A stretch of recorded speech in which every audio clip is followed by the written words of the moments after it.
What a beautiful morning. Oh my goodness. I'm Karen Gender, and I'm joined this morning by Reverend Doug Watkins, interim lead minister, who will present today's message. I am so pleased to welcome all of you to our worship this morning. Whether you are here on site or watching from home, we are united as one community. This is a liberal religious community of spiritual seekers. We welcome you all in the fullness of your age, race, ethnicity, your ways of being in body and mind, your gender expression, sexual orientation, and religious background. Our core values are freedom, reason, respect, and love. If you are visiting for the first time, a special welcome to you. There are so many things you could have chosen to do this morning, but you chose to be with us. I hope you feel warmly welcomed, that today's message speaks to you, and that we will see you again. If you are here in person, please fill out the guest form that you received on the way in, both sides if you have children visiting with you, so we can stay in touch with you. If you didn't get one, please ask for one after the service.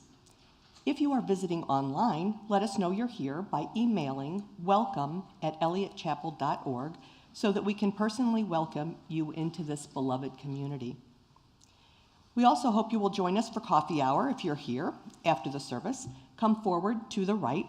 If you're new here, we invite you to take a blue cup. If you are not new, we invite you to look for folks with blue cups and say hello.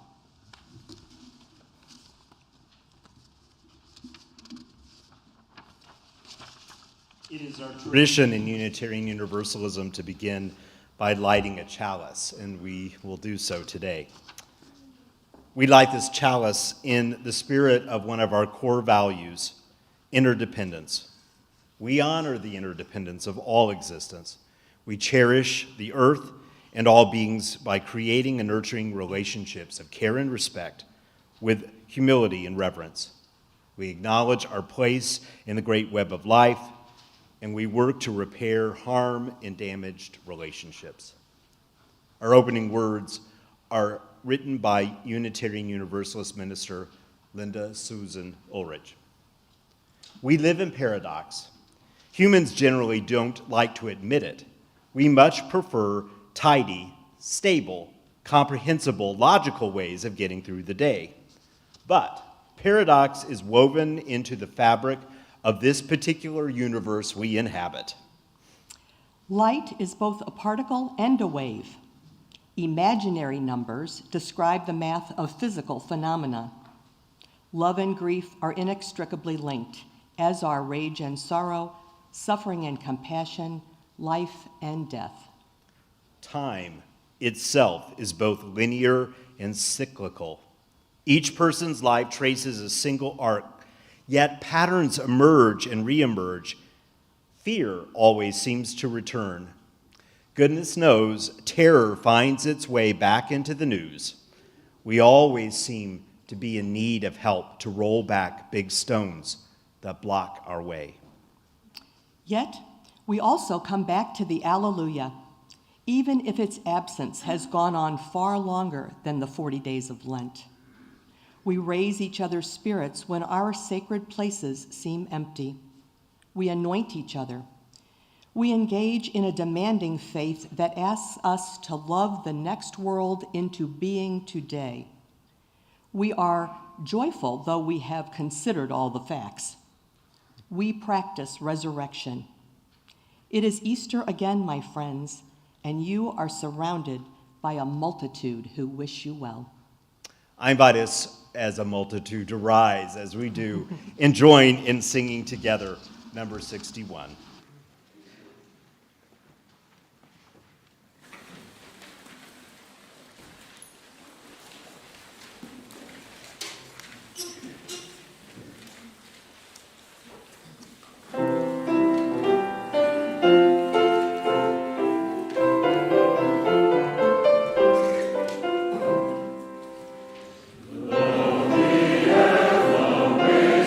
Again,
please join me in the unison reading of Eliot Unitarian Chapel Congregational Covenant? The words are printed in your order of service. As a free congregation, we promise to one another our mutual trust and support.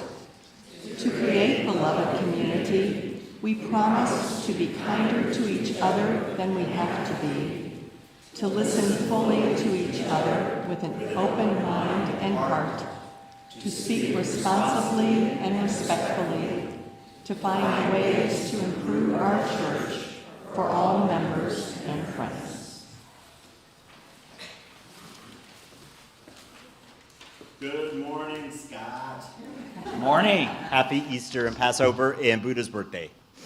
Right back at you, Doug.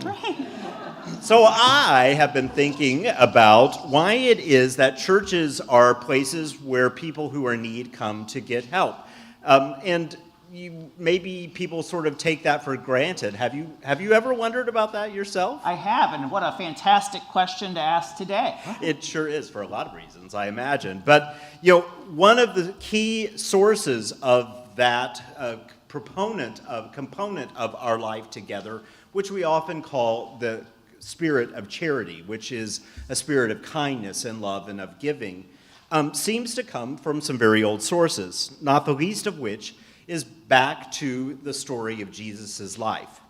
Jesus lived in a time and in a society in which things were unfair and unjust. And at that time, there were a few people that were considered to be at the very top of things, and they were rich and powerful. Very unlike today, of course. And there were even more people that were considered to be somewhere in the middle, and a few people on what they would have called the bottom, and those were people who were thirsty or hungry or poor or homeless or sick or disabled. And in that society, just to make it even worse, they were considered to be untouchable, which literally meant, in some instances, the idea that if you somehow came into physical contact with them and touched them, some of that despair and poorness might rub off on you. And so there were actually like codes and rules that helped keep those people apart from each other. And it's really interesting that we bring this up today, because last week in Children's RE, we started talking about Jesus, and we'll be doing that some more today on Easter. But Jesus believed this was wrong and rejected this idea of an unfair society. And not only did he preach against it, his actions backed up his words.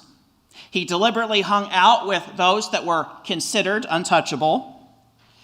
And what's more, there are stories about him actually touching these people and using this healing touch to reach out and make a difference to those that society said he shouldn't be.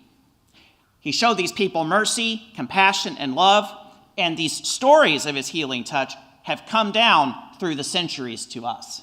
And we know a lot of this because those stories came to us through a set of writings that we call the Gospels, which means the good news or good stories. And the early church took those stories to heart. And they believed that if someone was thirsty, then you should give them something to drink or hungry food. Or if they were homeless, to help them find shelter. If they were sick, they needed access to medication and to treatment. They believed that this was an essential part of who they were, and that following Jesus' example was what the church had to work to do. So when you see someone or encounter somebody who is in need of help or compassion or outreach, and you decide to offer the help and support they need, that's the message of Jesus right there, right here, today, on this earth. And that's what we as a church community are trying to do. Right. And we will explore a little more today how Jesus in the story of Easter relates to us as Unitarian Universalists. But we tend to forget that we draw from Jesus' stories too. Our original Unitarian Universalists were very devoted to those stories, and it shaped our churches as well. And that Jesus' stories were shaped by his own faith of Judaism. And Judaism drew from even older stories in learning how it is that they are called to relate to the world. And so it's great for us to be able to draw from those older ideas and stories and think about what they say to us today. So thanks for giving us a few moments with me to think about that. And we'll look forward to hearing what stories you share as we come together in coffee hour. But for now, let's sing everyone out with our song that sends them out, which I just went blank on. From You I Receive. There we go. From you I receive, to you I give, together we share, in this we live. From you I receive, to you I give, together we share, in this we live.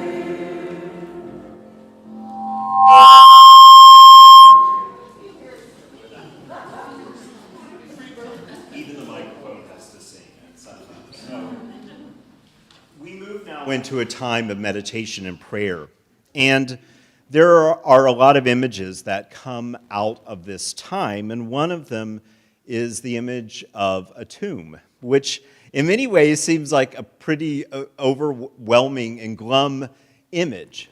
And yet, there are many times in our lives that we feel separated from the very energy of life.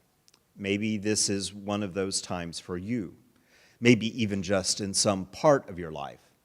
And even if that isn't true, the other part of the metaphor of the tomb is that, as is true in the Easter story, what seemed to be about death and despair was actually at work beginning to do something very much different, calling us back into life itself. So when we use the metaphor here of the tomb, in whatever way that you connect with it, let that be part of your meditation.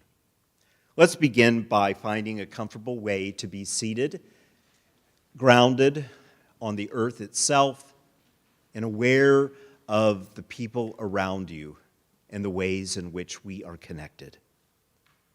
Sarah York writes these words: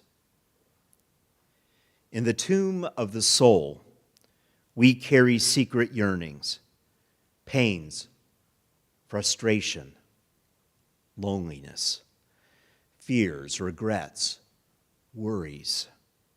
In the tomb of the soul, we take refuge from the world and its heaviness. In the tomb of the soul, we wrap ourselves in the security of darkness. Sometimes this is a comfort. Sometimes it is an escape. Sometimes it prepares us for experience.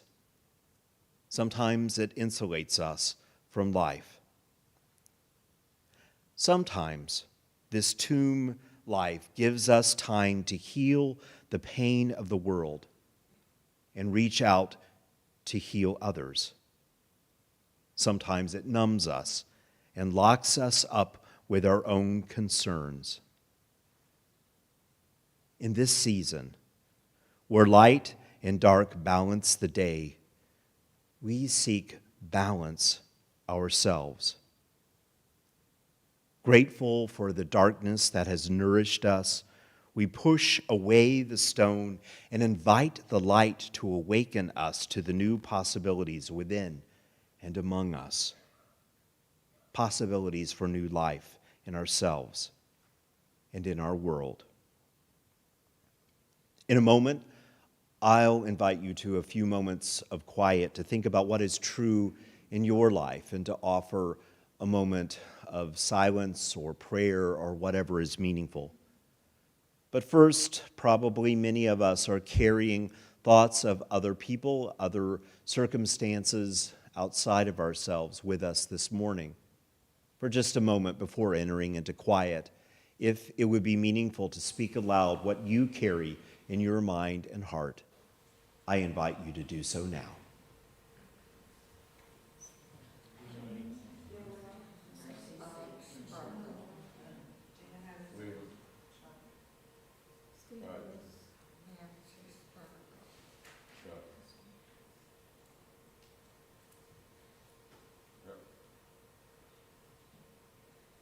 as we move into quiet, we hold in our hearts these names and more. Join me for a few moments of healing quiet.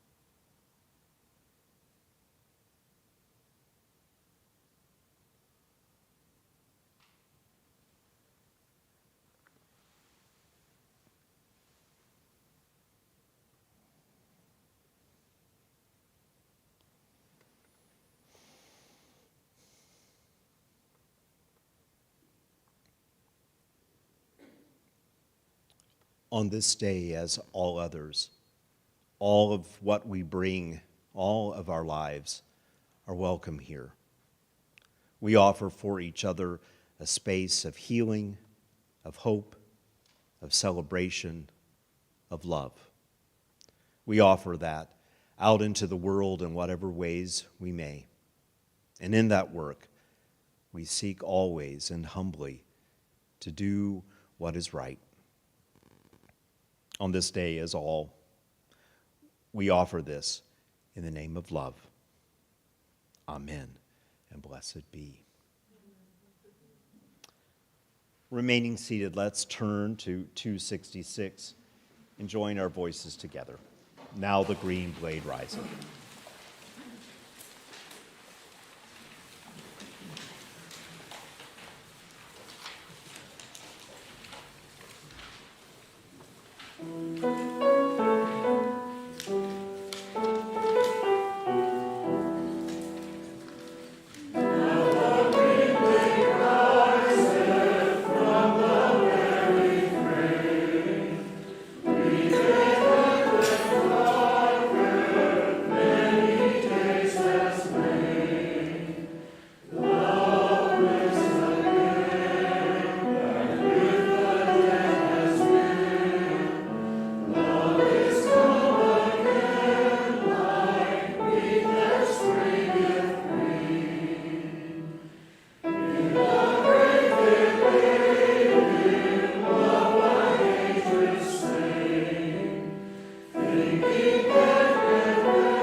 We move now to our offertory and our offering. Every month we have a designated partner that we give to, but a couple of times a year we offer part of our offering to the minister's discretionary fund here within the congregation, and this is one of those Sundays. The minister's discretionary fund helps us to be able to do work in both a more private but also in a very expedient way. The minister's discretionary fund allows us to help people within the congregation and beyond who are in need, and often in need in a way that requires a swift response. It also allows us sometimes to reach out to some of the work out in the world, some organizations doing good work, and also in an expedient way to be able to contribute. Over the past months, we've been able to help folks with their rent and with groceries, to be able to get through the holidays with less stress. We've been able to assist some organizations who are in need of a little money to work on special projects. There are many ways that this money goes to help us help the world around us and our own community. As the offering is given and received, I hope that you will be part of that help by giving generously. May the offering now be received in such a spirit.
As our greeters come back with the offering and bring it forward, may we offer our own blessing and dedication to its good work by joining together in the dedication of the gifts printed in the order of service. As together we say, to the work of the church, which is weaving a tapestry of love and action, we dedicate our lives, and these our offerings. Thanks to all of you for your generosity.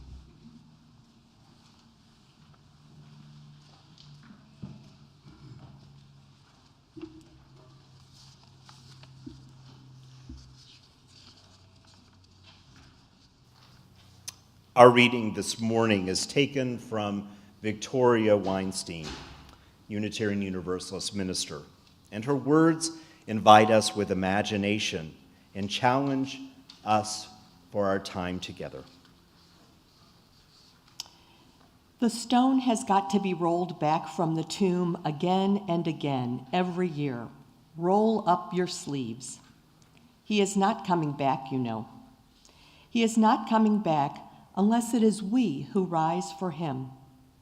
We who lay healing hands on the reviled and rejected, like he did, on his behalf. We who rage for righteousness in his insistent voice. We who love the sinner, even knowing that the sinner is no farther than our own heartbeat. He will not be back to join us at the table to share God's extravagant banquet, God's love feast. All are invited, come as you are, and so it is you and I who must feast for him, must say the grace, and break the bread and pass it to the left, and dish up the broiled fish or pour the wine and pass it to the right, and treat each other so tenderly, as though just this morning she or he made the personal effort to make it back from heaven or from hell, but certainly death to be by our side. Because if by some miracle, and why not a miracle, he did come back, wouldn't he want to see us like this? Wouldn't it be a miracle to live for just one day, so that if he did, by some amazing feat, come riding into town, he could take a look around and say, "This is what I meant." And we could say, "It took us a long time, but we finally figured it out." Oh, let us live to make it so. You are the resurrection and the life.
Thank you, very joyful.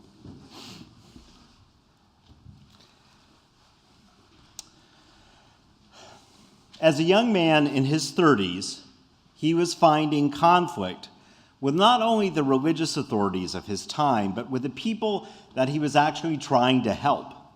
Neither faction seemed to appreciate his leadership style. He had a significant inner struggle about what to do because there were significant factions and competing voices and so much around him that needed to be done, and so many questions about what the future would bring. He decided that he must enter into a time of deep soul searching and an extended spiritual practice. Now, I could be talking about Jesus, of course, and his time of reflection and temptation in the 40 days in the wilderness. However, in this instance, I am referring to Jorge Mario Bergoglio, a young parish priest who is getting a bad rap with his peers for being too wishy-washy and his congregants for being too autocratic. The thing is, rather than dismissing his critics, he delved into the possible truths of his detractors, and he explored with honesty his own leadership style and carefully studied the life of Jesus with new eyes and an open heart. And to his surprise, he found particular power in the interpretation of Jesus' life offered by liberation theology. Now, within the stories around and about Jesus, there are many ways that the deeper meaning of these narratives and the ways to experience the narratives and how they speak to our own lives are interpreted. It has been the experience of people in many different times and places to hear those stories and conclude that Jesus came to us as one who resisted the social order of the time and was a liberator. And there's precedent for this in the story. Mary, the mother of Jesus, responds to the Annunciation that she will give birth to the Messiah by claiming that one day her soon-to-be-born son will scatter the proud in the imagination of their hearts, and he will put down the mighty from their seats and exalt those of low degree.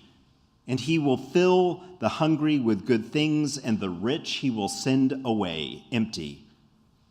And Jesus himself in his initial sermon declared that he was there to bring good news to the poor and preach deliverance to the captives.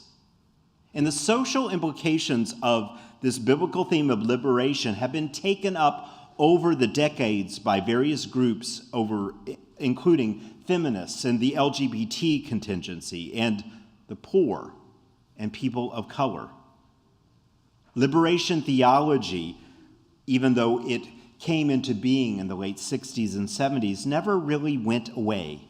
It reinvented itself in the myriad ways that people who struggle with oppression have found the components of Jesus' teachings and the work of his community as liberating. It did, however, begin to fade from the vocabulary of typical church discourse. But Jorge Mario Bergoglio transformed his understanding of the world and his ministry inspired by those teachings, and on March 13th, 2013, became the 266th Pope, who would be then known from that day forward as Pope Francis. So in September of 2013, Pope Francis met with Gustavo Gutierrez, who is the father of liberation theology.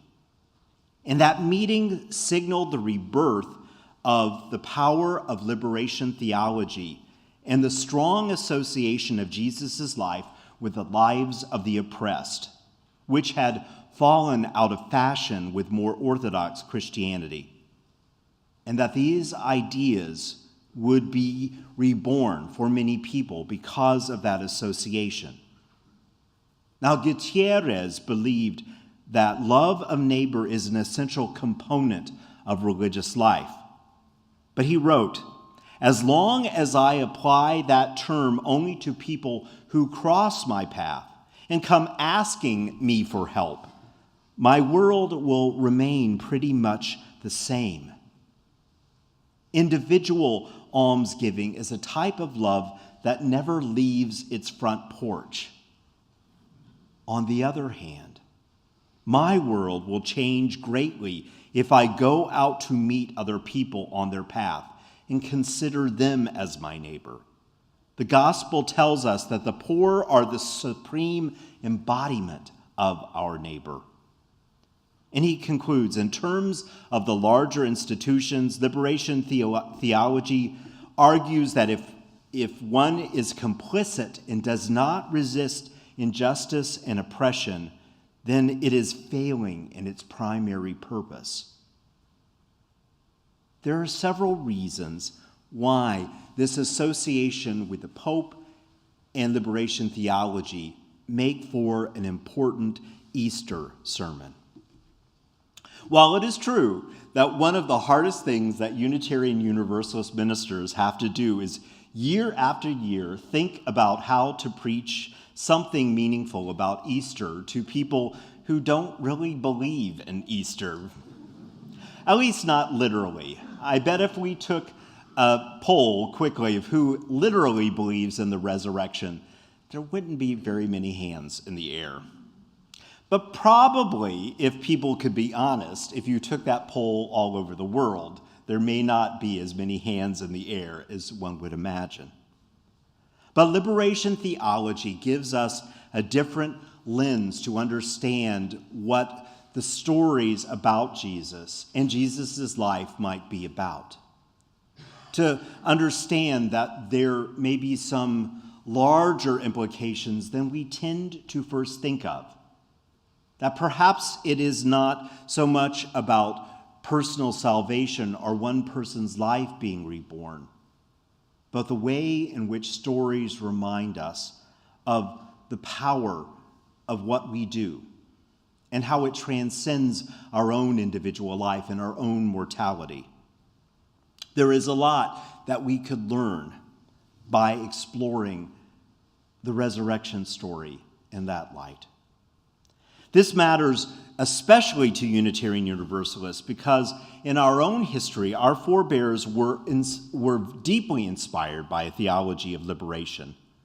Much like the journey Bergoglio to Pope Francis took, they wondered about what religion was asking them.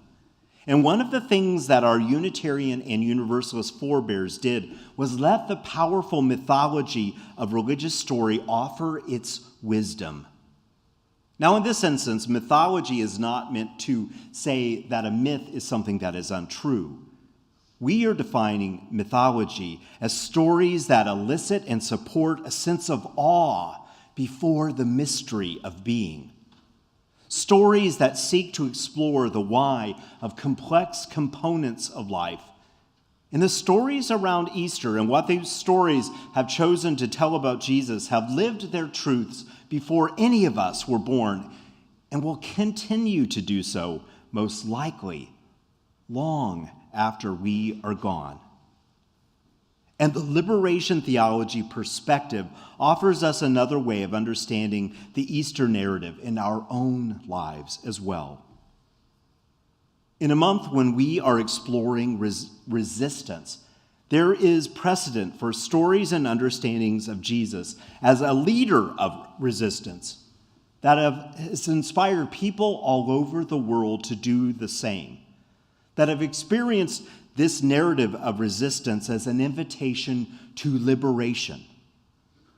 This time, every year, when we explore stories that offer us experiences of a more imaginative view of resurrection and renewal, would ask us to rethink rebirth, and perhaps even rethink the power of liberation in our own work.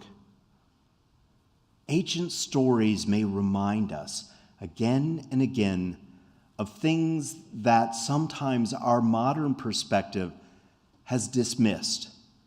Just as Jesus understood that he had reached an important crossroad in the story and took that opportunity to seek deeper truths about who he was and what he was to do instead of retreating in fear,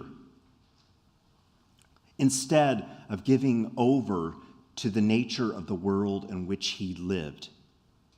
He chose the path of resistance. And just as young Jorge Mario Bergoglio leaned into the truth and the power of the liberating story of Jesus and let it transform how he did his work, we too may find a way to approach our own personal and our own collective crossroads, and our own freedom and liberation may be assisted in knowing that if we seek to live with deep clarity, to return to who we are at our core, and let that deeper and transcendent and very old component of who we are help us do our liberating work. Help us know what the world is calling of us now. We may find yet another way to understand, to strengthen, to maintain important work. Many strands of liberation theology understand Jesus' story in its final days to speak a prophetic voice that offers a radical understanding of inclusive love and works to step outside of the rigid social expectations of Jesus' time, to liberate the people we see as others, to invite us to rethink simple understandings of gender and class. It is hard for us to remember that Jesus consistently stepped outside of the expectations that would have been taught to him about how to relate to women, to people of different social classes. He consistently resisted those rules, and it was part of what so unsettled the people around him in his ministry. Jesus' core message understood a call to a particular attention to the oppressed, and that attention ushers in its own way, in its own time, radical social change. And this was the liberating theology that Jesus' teachings and work have inspired in other people again and again. But there's another reason why this is important to us in thinking about this time and place, and why the Easter message is all the more meaningful. Because Jesus understood that by taking that stand and by resisting what the culture around you said you must do, that there was a tough and yet liberating path in that work. It was very demanding and arduous, difficult to say the least, and it would make people around you angry. It would make your life more difficult. But the thing is, the only way to move into a time that is more healing, more forgiving, more liberating, is to move through that difficulty to the other side. And if we are going to persist in this time in doing the work that is so essential to resist what we see in the news every day that dehumanizes, that steps away from our long-held democracy, we need old stories that remind us of transcendent truths, that the hard work is essential to it, and in its own way does powerful work within us as well. Many scholars also believe that Jesus was convinced that he was living not only in revolutionary times, but perhaps in his mind, apocalyptic times as well. It's possible that Jesus believed that the time in which he lived might be the last that human beings would ever see. And I know many people are afraid of this time being one full of that sort of heaviness as well. And yet, the story tells us that how he reacted to that truth was with love, a radical love that saw people as equals, that sought to overturn systems that kept people from realizing their potential, to bring healing when he could, to liberate the world around him. Based on his powerful story of understanding that the God that he related to was one steeped in love. And our history as Unitarian Universalists believed that too. Reverend Nancy MacDonald Ladd wrote this: "If God's name is love, then God compels us to resist the fall to sinful violence by pushing back with a muscular resolve against the social structures that confine our capacity to care. A universalist God for a tragic era is not a gauzy, hymn-singing force of personal devotion that draws us endlessly towards itself, but a fierce and compelling power that grips us by the collar amid our rebellious descent and calls us to choose the will to mutuality over and over again, even when that choice is so risky that it could utterly remake us." Another way of understanding resurrection is the way that doing anything that deeply matters changes us forever, rebirths us, remakes us. So, often we understand the story of Easter in a very sort of milquetoast, mellow way.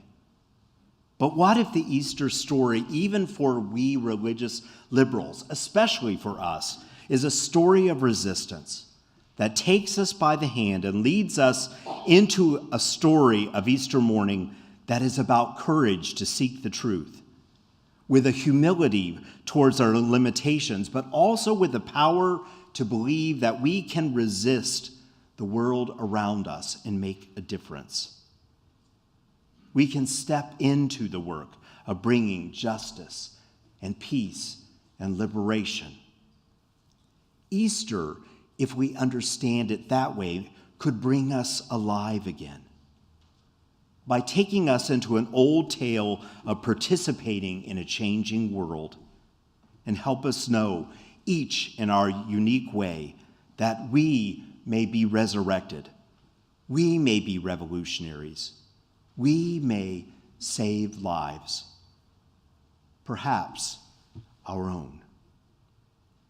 Wouldn't that be a powerful story to take from today?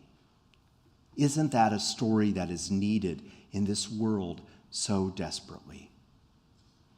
May some component of that truth live in you and tell you what you are to do in the coming days. So may it be. Amen. And blessed be. Let's rise in the ways that we do and sing together number 276, O Young and Fearless Prophet.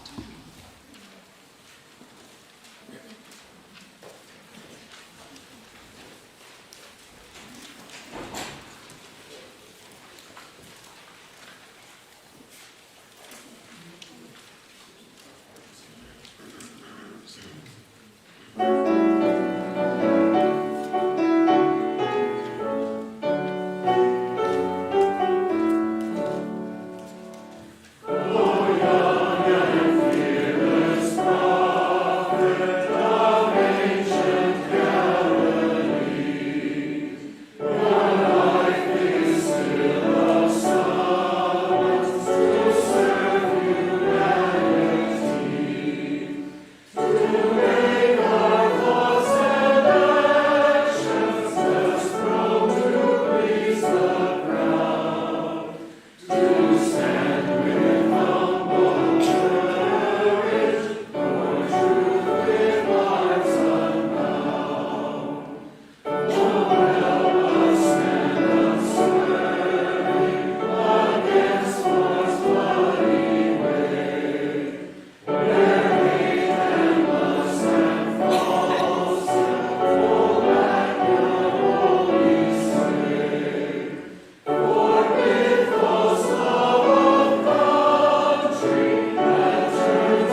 prepare to go forth from this time and this place, may we remember the power of ancient stories, not as an intellectual exercise, but as a way of connecting with ancient wisdom, with courage that lives beyond our own lives, that calls us to action in this time and this place. We may extinguish this chalice, but not the light of that older wisdom, not the warmth of love and care that lives on in every time and in every place, not the power of making the right choice and in our own way changing the world. May these be in our lives until we gather in this place again. I invite you to take your seat and receive one more gift of music.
We invite you to join us for coffee hour. To do so, just come forward and follow the crowd.